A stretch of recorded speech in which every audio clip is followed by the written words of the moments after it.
Week one of the NFL season is here, and while everyone else is out there talking about the same old storylines and the same old games, we've got the good stuff for you here with at least 6 games you need to know and tune in for week one of the NFL season. We got that and much more on today's episode of Locked On NFL, your team every day. You are Locked On NFL, your daily NFL podcast. Part of the Locked On Podcast Network, your team every day.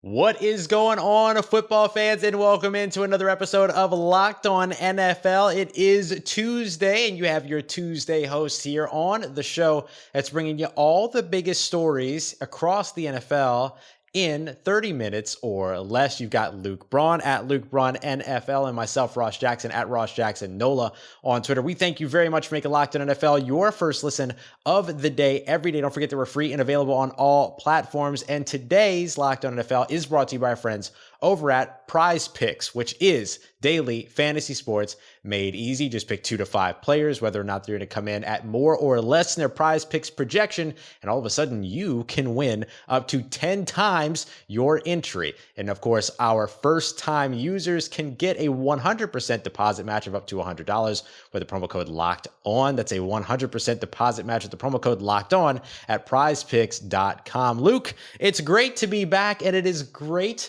to be just kind of staring right down the way at week one of the NFL season. We're here. Oh, we made it.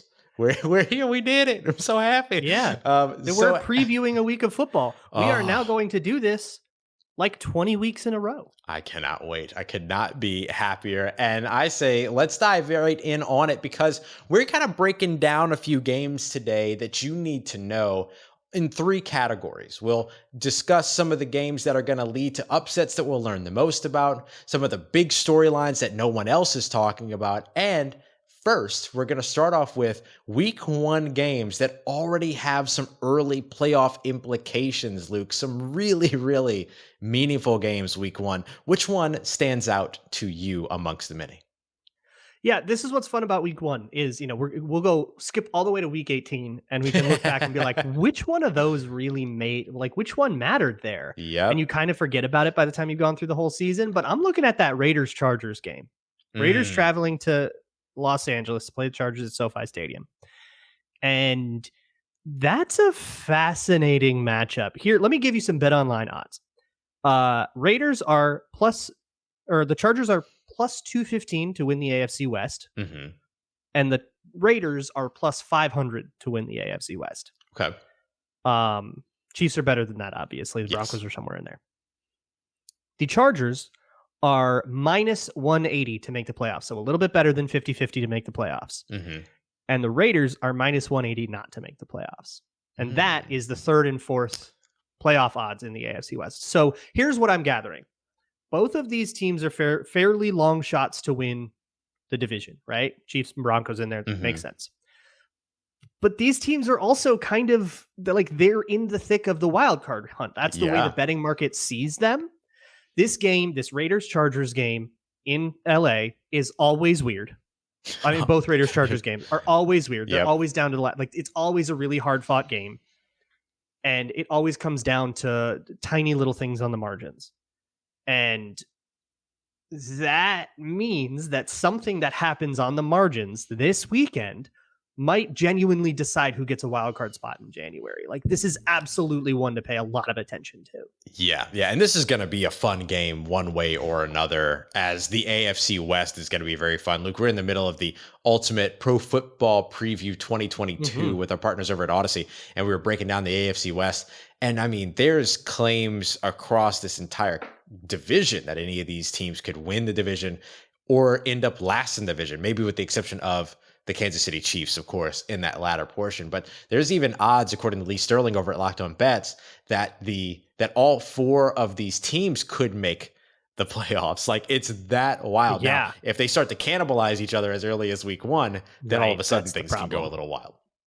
Yeah, that's what makes that a difficult. I think it's like plus 1,600 for all 4 teams to make it, Yeah, because they all play each other a 16-1. bunch of times. They're going to hand each other losses, whether or not they're better or whatever.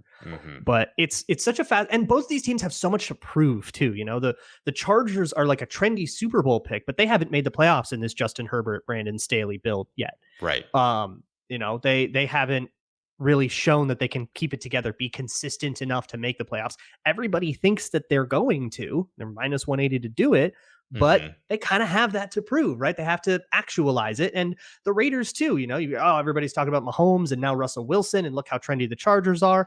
And if you ask Raiders fans, you ask your boy Q at Locked On Raiders, they're going, hey, what about us? Yeah, we got Devontae like, Adams. We have the most experienced quarterback now. Like we've got this build that's been kind of growing over years and years, and now no Gruden, no Mayock, and that seems to have helped them. What about us, right? And if they can go into LA and beat the Chargers right away, and they can say, hey, you don't get to forget about us, that'd be huge for them. Yeah, it's a huge statement right away. And speaking of a huge statement right away, I'm going to go with the Cowboys hosting the Tampa Bay Buccaneers. Buccaneers are favored in this one, -2, according to our friends over at BetOnline.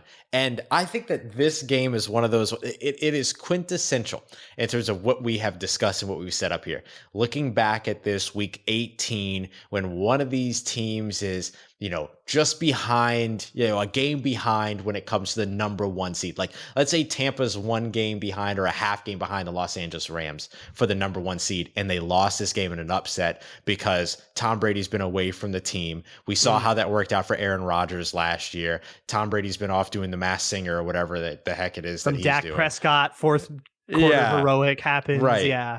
Yeah, you know what I mean? And then all of a sudden, Tampa starts off 0-1. First of all, they start off 0-1 in an NFC South division where everybody's got the target on Tampa right now within that division. And then you end up in a situation there to where you're coming off of that, and then you're traveling to New Orleans the very next week to go against a team that can actually hit that target. Right, exactly. And so how that would be terrible for Tampa to start off 0-1 and then have to walk into a hostile environment against a team that you've struggled against in the regular season for the past 3 years now, and really historically, but since Tom Brady's been there, you've been struggling against them, of course. And so the risk of starting 0-2 to start the season, all of a sudden your playoff odds drop so much, and certainly your number 1 seed odds drop so much.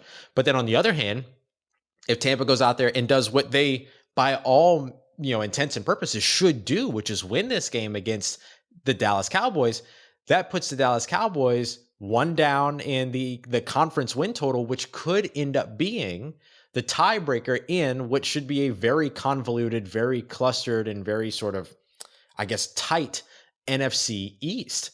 And of course, they just signed Jason Peters to replace Tyron Smith, who they lost earlier on. Humongous loss for them. You're replacing him with a 40-year-old tackle. Luke, the loss of Tyron Smith had such a huge impact on the way that people viewed Dallas that their win total came down in Vegas. Like, that was massive in terms of the importance that they put on that position. You replace him with a 40-year-old tackle and say, okay, let's hope to get 17 games out of him. Is that going to make them the team that can knock off the Tampa Bay Buccaneers?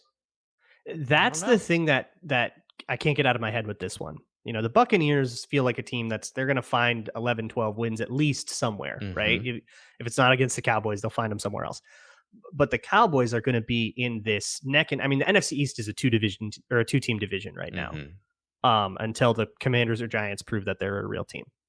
But the Eagles have sort of slowly taken over as the favorite to win the NFC East. And I feel like if you did a poll in March, that would not have been the case. But then they trade for AJ Brown. They have a really good offseason. The Cowboys seem to kind of have some losses, and the Cowboys got worse this offseason and the Eagles got better. At least that's the way I see it. Yep. And agreed.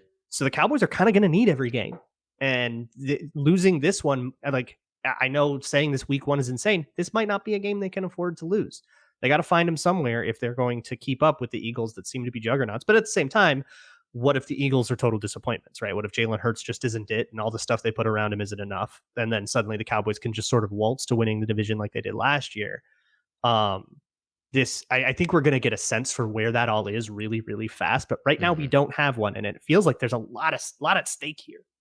Yeah, big time. So that's going to be my week one implication game. There is the Tampa Bay Buccaneers and the Dallas Cowboys. There are a couple of others as well. Of course, there's a lot of really good divisional games throughout this week one. But those games, I think, are going to be really interesting ones to watch as we look back to revisit them possibly at the end of the season. Absolutely. And hey, if you want a little extra something going on in those games, why don't you check out Prize Picks? Prize Picks is daily fantasy made right. I don't like daily fantasy. I don't like having to fill out an entire team and having to I've got one or two takes and I just want to play that. So Luke, I don't believe in a salary cap. So daily fantasy does not work. Not on Tuesdays on Locked On NFL. So go to prizepicks.com, pick 2 to 5 players, and then just answer the question. Will they get more or less than this or that? Kirk Cousins, more or less than 285 yards. Alvin Kamara, more or less than 10 touchdowns. Reasonable things like that. You're going to take them more. Okay. That's how Prize Picks works. I think it's a much more intuitive way to play daily fantasy, and it's all very fun. So go to prizepicks.com and you can actually get a $100 match, 100% instant deposit match up to $100 with promo code Locked On. If you deposit $100, Prize Picks will give you $100. Deposit 50, Prize Picks gives you 50. Don't forget to enter promo code Locked On at sign up for an instant deposit match up to $100.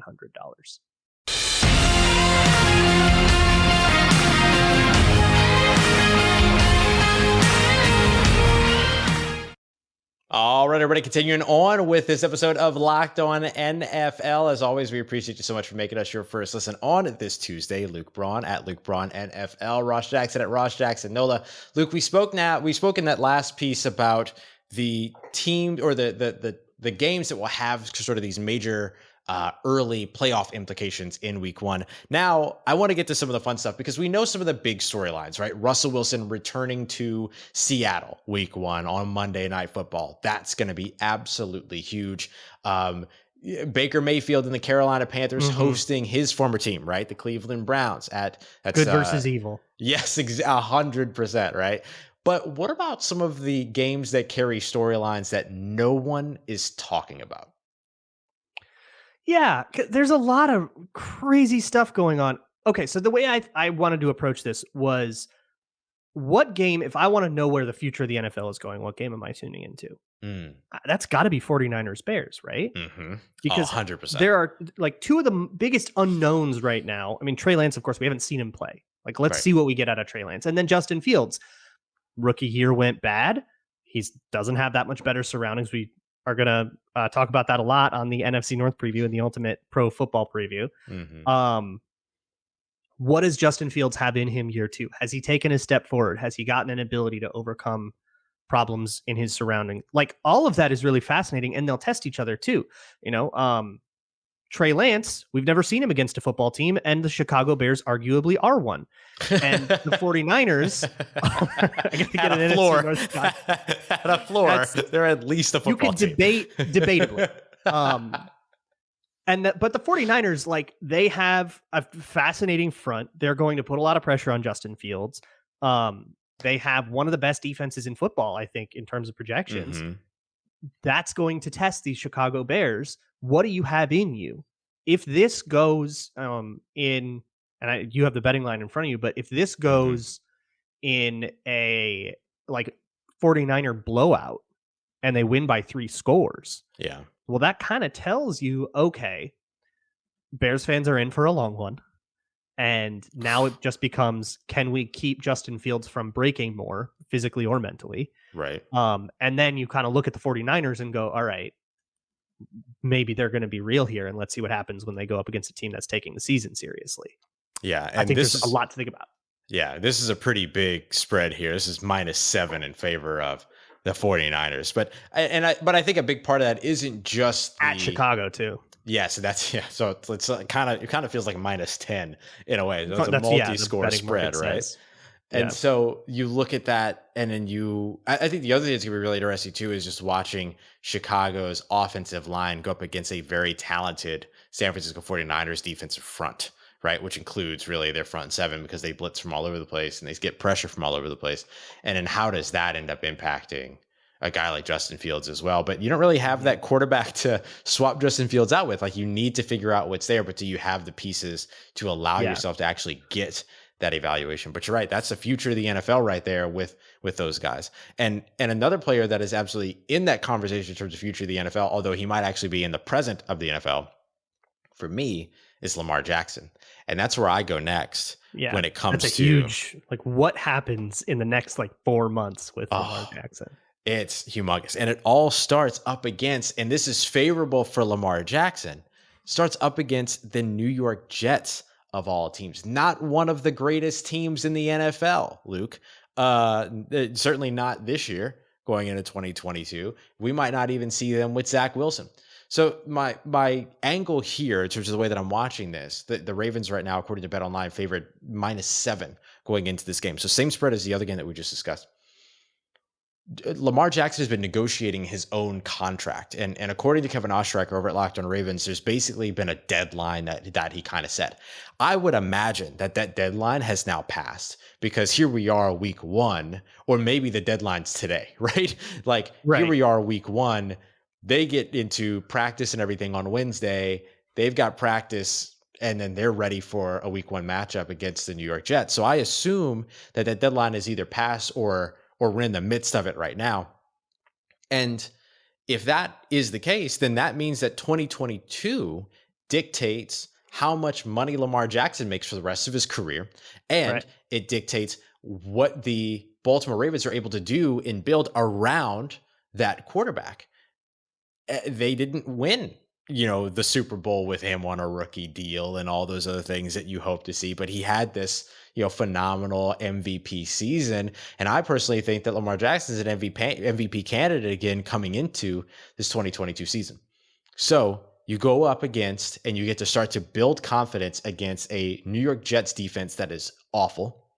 You are in a situation there where you can go off for multiple touchdowns, and then all of a sudden you've built your confidence to set the tone in terms of what your identity is for the rest of the 2022 season. And the team's success is specifically and uniquely tied to that identity, which means tens of millions of dollars, Luke, when it comes to what that changes in a contract negotiation. To go back to the Bears real quick, I think about Roquan Smith, who has been holding out, and he basically said, okay, deadline is passed. Let's play the season and come back to it, but I want to focus on the season. I wonder if Lamar Jackson's in a similar spot where he goes, all right, we had our chance here, but now I'm going to focus on the season. And if that's the case, the season is a proving ground, whether it's for the Ravens or not. Because if the Ravens don't want Lamar Jackson, I mean, they're insane. Right. Because they did kind of build a team that is uniquely structured around Lamar Jackson. Yeah. And that's a leverage that he has, and probably why the negotiation is hard. But if Lamar Jackson has a good year or a bad year, it can change everything. Because if Lamar Jackson throws 3 interceptions and is like, oh my God, he just sucked against the Jets, what happened? And that's the storyline. What's wrong with Lamar Jackson? Everybody's making their think pieces. If that's the case, well, that has an impact for the next 5 years of his career, because now 100%. It's, do they even re-sign him? Does he hit free agency? Now is he in a nobody really wants him kind of place? Is he the next, that could happen? I don't think it will at all, but that's one of the permutations. Part of it. One of the possible outcomes. 100%. And it all starts with the Jets. I think that is this whole season, but the fact that they get to start with the Jets does favor Lamar a little bit. Yeah, and it's quarterbacks, right? It's quarterbacks galore. It's Russell Wilson, it's Baker Mayfield, it's Trey Lance, it's Justin Fields, it's Lamar Jackson. It's all about that quarterback spot. And so there's going to be a lot of eyes at a lot of different spots when it comes to quarterback. But I just think that Lamar Jackson storyline is one that I think kind of got overlooked over the course of this offseason. It was a busy offseason. Let's be real. You know what I mean? There was quarterback news from Houston to elsewhere Cleveland. In the AFC North. Yes, exactly. There's a whole bunch going on there. I get it. But man, that Lamar Jackson storyline is one that's wild, because good or bad, it all starts for Lamar Jackson on Sunday. Absolutely. Well, maybe he could knock down a Built Bar or two right before he goes. Built Bar is the best tasting protein bar on the planet. It's a protein bar that tastes like a candy bar. They are all covered in absolutely delicious 100% chocolate, and the flavors are getting increasingly more and more criminal. Their latest monstrosity is cookie dough chunk puffs. It's got the puffy marshmallowy and then chunks of cookie dough, again, covered in 100% real chocolate. That doesn't sound healthy, but listen to this. 160 calories, 15 grams of protein. So get on over to built.com, snag a box for you and the fam. It'll be a perfect treat. Go to built.com. You can use promo code LOCKEDON15. That's LOCKEDON15 and get 15% off of your order. Promo code LOCKEDON15 for 15% off at built.com.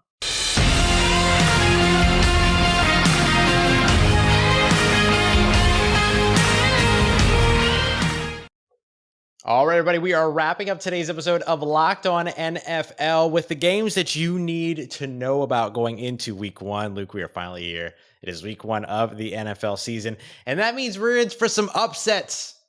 We're in for some upsets. Everybody loves a good upset. Week one's always full of them. It's always a weird week. It's always a lot of good stuff. Remember the New Orleans Saints last year, 38-3 over the Green Bay Packers in Jacksonville, a neutral site game where they were, the underdogs, displaced for Hurricane Ida. It was a wonderful time. But now, of course, the New Orleans Saints will walk into that week one in upset watch, as well as a couple of other teams. But the thing about the upsets is that you don't just want an upset for the sake of upsets, right? You want an upset that actually teaches you something, you learn something from. So what is an upset for you that in week one you feel like you would learn the most from? I'm so tempted to say my Vikings, but I'm not going to. Mm-hmm. Instead, I'm going to say, because that would be fascinating if they beat the Packers. Yeah. Right? But that's one of those playoff implication week one games. Also too, that, yeah. But really, the one that jumped out to me was Cardinals Chiefs, because the Cardinals are another team with a lot to prove. It's weird to say it, but because they made the playoffs and everything, but they have underachieved what we thought they could be. They were one of the best teams in the league last year, and they collapsed. And it's like not the first time something like that's happened, right? Can you be a real team? Like Kyler Murray, Cliff Kingsbury, listen to Alex Clancy on Locked On Cardinals. Like it's hotter seat, I guess, than you would think, considering that they made the playoffs. And if they can just come out and be like, nope, we're beating the Chiefs. It's a home game. Could you imagine? Home game, and the Chiefs have gotten out to weird starts before. I kind of can imagine. I don't think I'd take it, but I kind of can imagine. And of course, the Cardinals are always at their best in the beginning of the season. Right. But if they can come out and take that win, not only will it, I think, teach us, hey, these Cardinals might be for real. Maybe this is a different, more mature, more consistent team. It will put a lot of their offseason turmoil to rest. The homework clause, all of the disgruntled stuff after the playoff game. A lot of that noise shuts up real quick when you start winning and when you start beating elite teams. Yeah. That would teach us a lot. It would. And keep in mind, too, that would be an upset that the Cardinals would pull off with a suspended DeAndre Hopkins, which means that they would just get DeAndre Hopkins back later on in the season. I actually think it's a Thursday night game against the Saints that they get him back is the first game and that he's a win they eligible. Might really need. Yes, because they play that that will be a very important win when the Cardinal season almost certainly is coming down to a game or two. Yeah, get one against the Chiefs. That'll be a good one in your back pocket. Yeah, right. Because you can kind of stumble into a few other wins. There's some other expected wins, things like that. But if you get that one big one to start off, and then your team gets better 6 weeks down the line, that's not a bad spot to be in. And then you also have sort of all of the things that they're doing with Isaiah Simmons that are really interesting over the course of this offseason. Yeah, that defense is fascinating. Yeah, creating that star position for him and finally letting him play kind of the role that this guy was effectively like born to play in. They'll figure out Zaven Collins. Around, So there's a they're lot fast flying defense. Mm-hmm. And they're going to be a fast flying offense too. Cliff Kingsbury and that air raid system. For sure. All right, for me, and this might be a little far fetched, but look, if the Jacksonville Jaguars upset the Washington Commanders to open up the season, I think super functional organizations with everything that are on top of everything, and there's nothing going on in those buildings that will doom them. Of no concern whatsoever. But that's nothing the to thing. see here. But nothing to see here. But that's the like tagline. Washington Commanders. Nothing to see here. That's so good. But that's the other piece of this too, right? Like if the Jacksonville Jaguars all of a sudden are, let's say, half a year ahead of where we expected, right? Like we think maybe like, okay, they'll get off to a slow start, but maybe they'll steal some games toward the end of the season when things start to click. But maybe they start to steal some things at the beginning of the season when things start to click. They get kind of half a season ahead of themselves. And then all of a sudden you look at them and all of a sudden it's like, oh, wait, that organization's kind of actually functioning for a second. And you learn a lot about this team, where they are, their confidence in terms of what they see in themselves, how the hiring of Doug Peterson impacted this team in a positive way. And then, of course, you've got Trevor Lawrence, who you want to be a good quarterback. Like this ends up getting you into a big piece. And it also teaches you that no matter where Carson Wentz is, it's just not working, right? And you start to build up a little bit of that concern if you're a Washington fan as well. Underrated storyline is the Carson Wentz versus Doug Peterson revenge game. Oh, great point. A little bit of a revenge game there. Yeah. So here's where I'm at on this. Because like the Commanders are the kind of team that if it's the end of the season and the Jaguars won this game and the Jaguars didn't turn out to be good, and you go, well, yeah, but the Commanders are the kind of team that would lose a game like that. Mm-hmm. And so that that can still track to me. So I'm not necessarily looking for if they win this, if they would beat the Commanders on a field goal, like, yay. Mm-hmm. But what I'm looking for is, do they look good? You know, do they look like that? When's the last time that you could say the Jacksonville Jaguars were headed somewhere? 2015? Was that it, right? 5.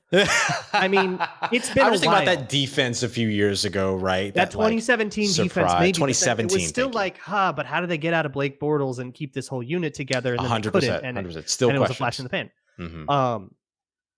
So like when was it the last time the Jaguars were where I would say like the Lions are right now, where you go, okay, it's not put together yet, but there's a vision. You can see the mold. Yeah. And it's been a minute. If the Jaguars can come out and if Trevor Lawrence looks like he's the next dude, like if he looks, oh my God, the pre-draft hype was all worth it and he makes it and he's going to be a top 10 quarterback this year. Like if Trevor Lawrence is a top 10 quarterback this year, second year leap, it's going to happen. You know, the Urban Meyer thing wasn't his fault, and he's the prospect we thought he was. And there's a lot of evidence to suggest that maybe. Yeah. Does anything else really matter in Jacksonville? No, that's a dub immediately right there for Jacksonville. Like if he tosses 3 touchdowns, and we're going, oh my God, this Trevor Lawrence, this could be the Trevor Lawrence breakout year. That means everything. There you go. And even if Washington beats up on a stupid defense or whatever, and the Jaguars lose 32-38, I kind of don't care. If Trevor Lawrence looks good, and I'm a Jags fan, screw it. I'm all in. Yep. You're happy at that point for sure. For sure. I love that. I think that's such a good angle to all of this too. And it takes us back to the quarterback, of course, but just knowing like, hey, the biggest question that you can have, and especially if you can sort of see that it's the coach to quarterback connection that's working as well, you've answered your 2 biggest questions as an NFL franchise. And that's a great place to be. Then you're beyond just being a half year ahead of where we thought you might be. You might be a year ahead of where we thought you might be. And then you're just looking to put the pieces together around the quarterback while he's on that rookie deal. And for Doug Peterson too, to do that against Carson Wentz, who basically won the power struggle that got him ousted from Philly before Wentz was unceremoniously traded. Boy, that would taste good. Oh. But speaking of those Jaguars, tomorrow on Locked On NFL, you get Tony Wiggins and James Rapine. So get hyped for that. Also check out the Ultimate Football Preview, the Ultimate Pro Football Preview. You can search it out on Odyssey or wherever you find your podcast. It is a separate podcast feed. All of us Locked On hosts and Odyssey experts going over the entire NFL. Previewing the whole thing is a must listen. It is your cheat sheet. So go get on it. For Ross Jackson, I'm Luke Braun on the Locked On NFL podcast, part of the Locked On Podcast Network, your team every day.